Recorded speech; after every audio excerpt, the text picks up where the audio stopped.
Hello students, this is Rishita ma'am from Saksham classes. In previous video, we have already discussed about the introduction of chapter, the fundamental unit of life. Today, we are going to discuss the structural organization of a cell. अगर हम simple microscope से cell को देखते हैं तो हमें ऐसा structure दिखता है जिसपे आउटर वन कहलाता है सेल या फिर plasma membrane, middle one is called cytoplasm and the pointed one is called nucleus. First हम प्लाज्मा मेम्ब्रेन के बारे में पढ़ेंगे. प्लाज्मा मेम्ब्रेन ये हर एक सेल का आउटर कवरिंग होता है, लिविंग टिश्यू होता है और थिन होता है. ये सेमी परमेबल या फिर सिलेक्टिवली परमेबल होता है. अब सेमी परमेबल का मतलब क्या होता है? सेमी परमेबल मीन्स ये सिर्फ सेलेक्टेड पार्टिकल्स को ही अपने थ्रू पास होने देगा. ये लिपिड्स और प्रोटीन से बना होता है, मेनली फॉस्फोलिपिड्स बोलते हैं इसे. ये लिपिड्स और प्रोटीन्स जो होते हैं वो सेल मेम्ब्रेन को फ्लेक्सिबिलिटी प्रोवाइड करते हैं ताकि वो अपना शेप चेंज कर सके, मॉडिफाई कर सके according to its function. Third one is ये मेंटेन करता है सेल की शेप को कि सेल आइदर इलिप्टिकल है, स्पिंडल शेप है और इलोंगेटेड है एक्सेट्रा. फोर्थ, ये प्रोटेक्शन देता है सेल को from the outer foreign substances and microbes etcetera. Last one, ये एक मैकेनिकल बैरियर की तरह एक्ट करता है ताकि जो सेल के अंदर के कंटेंट्स है वो बाहर लीक आउट ना हो. सेमी परमेबल मेम्ब्रेन का एक और फंक्शन होता है जो कि मेन है transport across the plasma membrane. मतलब मटेरियल्स को अपने अक्रॉस ट्रांसपोर्ट करना. ये दो तरीके से हो सकता है, आइदर एक्टिव ट्रांसपोर्ट या फिर पैसिव ट्रांसपोर्ट. एक्टिव ट्रांसपोर्ट में एनर्जी का एक्सपेंडिचर होता है. इसका मतलब ये है कि एक्टिव ट्रांसपोर्ट के समय एनर्जी कंज्यूम होती है, एनर्जी लगती है. और पैसिव ट्रांसपोर्ट मीन्स इसमें एनर्जी का यूज नहीं होता, कोई एनर्जी कंजप्शन नहीं होता. अब एक्टिव और पैसिव पढ़ने से पहले हमें डिफ्यूजन और ऑस्मोसिस के बारे में जानना जरूरी है, तभी हम transport across the plasma membrane अच्छी तरह समझ पाएंगे. First, diffusion.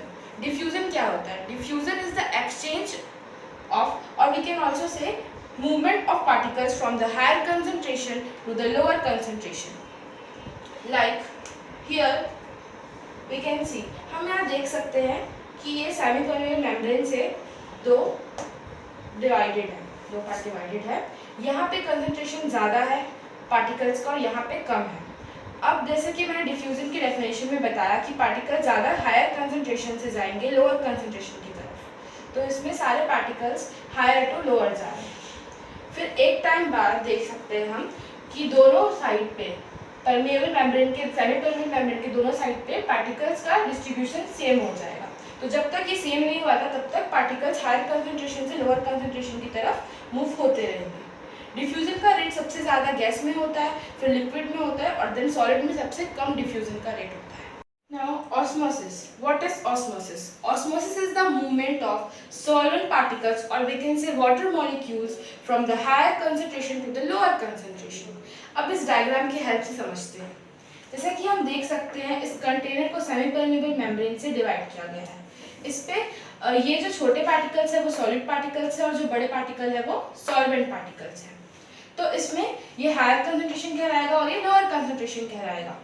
तो ये जो सॉल्वेंट पार्टिकल्स हैं वो हायर से लोअर की तरफ जाएंगे. तो कुछ देर बाद हम देख सकते हैं कि जो हायर कंसंट्रेशन है वहाँ पे हमें सॉल्वेंट पार्टिकल्स कम नजर आएंगे और जो लोअर कंसंट्रेशन है वहाँ पे ज़्यादा नजर आएंगे. तो इससे हमें पता चला कि सॉल्वेंट पार्टिकल जो है वो हायर से लोअर कंसंट्रेशन की तरफ मूव हो रहे हैं. तो इसे ही हम कहते हैं ऑस्मोसिस. अब ऑस्मोसिस की वजह से तीन टाइप के सॉल्यूशंस हमें देखने को मिलेंगे: hypotonic solution, isotonic solution and hypertonic solution. What is hypotonic solution? अगर हम किसी भी सेल को एक कंटेनर के जिसमें सॉल्यूशन भरा हुआ है उसमें डालते हैं. मान लीजिए अगर एक्सटर्नल एनवायरनमेंट में ज़्यादा कंसंट्रेशन है, हायर कंसंट्रेशन है और सेल के अंदर लोअर कंसंट्रेशन है, तो ऑस्मोसिस की वजह से सारा वाटर जो होगा वो ये आउटर कंसंट्रेशन से इनसाइड द सेल चल जाएगा, जिसके वजह से सेल जो होगी वो स्वेल हो जाएगी. इसलिए यहाँ पे movement of water from outside to inside हो रहा है, इसलिए इसे एंडोस्मोसिस बोलते हैं. Now isotonic solution. इसमें सेल के बाहर का कंसंट्रेशन और सेल के अंदर का कंसंट्रेशन सेम होगा, तो मूवमेंट में कुछ फर्क नहीं आएगा और शेप भी सेम ही दिखेगा सेल का, इसलिए हम इसे आइसोटोनिक सॉल्यूशन बोलते हैं.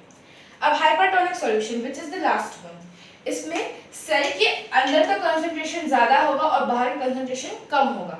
तो सॉल्यूशन में कंसंट्रेशन कम होने की वजह से सेल के अंदर के जो पार्टिकल्स हैं वो जो वाटर मॉलिक्यूल्स है वो बाहर की तरफ मूव होंगे, जिसके वजह से सेल जो होगी वो श्रिंक हो जाएगी। और यहाँ पे वाटर का मूवमेंट आउटवर्ड्स हो रहा है, सेल के इनसाइड से आउटवर्ड हो रहा है, इसलिए इसे एक्सोस्मोसिस बोलते हैं। सेल मेम्ब्रेन के बाहर एक और आउटर कवरिंग होती है जिसे हम कहते हैं सेल वॉल। सेल वॉल एक freely permeable non living covering होती है। ये हमें प्लांट्स और फंगी में देखने मिलती है। प्लांट्स में ये सेलुलोज की बनी होती है और फंगी में काइटिन की बनी होती है। फंक्शंस होते हैं कुछ कुछ सेल वॉल के मेजरली, जैसे कि हमने पहले देखा हाइपोटोनिक सॉल्यूशन में सेल जो थी वो स्वेल हो जा रही थी, उसके कारण से बस्टिंग के चांसेस थे, तो ये प्रिवेंट करता है सेल की बस्टिंग को। सेकेंड वन, ये सेल को मैकेनिकल स्ट्रेंथ देता है। एंड द लास्ट वन, इसमें प्लाज्मोडेस्माटल कनेक्शंस होते हैं। वी कैन से इसमें स्मॉल पिट्स होते हैं जिसे हम प्लाज्मोडेस्माटा बोलते हैं, जो कि सेल टू सेल इंटरेक्शन में हेल्प करते हैं। तो this is all about the cell wall and the cell membrane. Hope you understood it well. Don't forget to subscribe our channel Saksham Classes Durg. Thank you.